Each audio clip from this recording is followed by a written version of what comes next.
ভালপোৱাই প্ৰথমে সুখৰ অনুভৱ কৰিব শিকায়, তাৰ পিছত লাহে লাহে হতাশ হ'বলৈ শিকায়।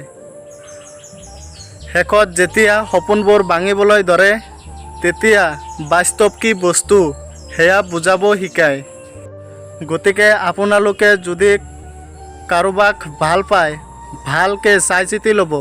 মানুহজন কেনেকুৱা, মানুহজন কোন ধৰণৰ মানুহ সেইটো ভালকৈ চাই ল'ব।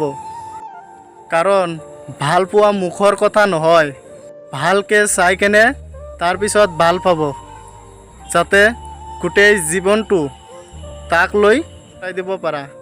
যদি ভিডিঅ'টো ভাল লাগিলে তেনেহ'লে লাইক কমেণ্ট শ্বেয়াৰ কৰক আৰু ফ্ৰম বৰপেটা পেজটো ফ'ল' কৰি ৰাখক, যাতে অহা দিনত আৰু ভাল ভাল ভিডিঅ' আপোনালোকৰ ওচৰত দাঙি ধৰিব পাৰোঁ।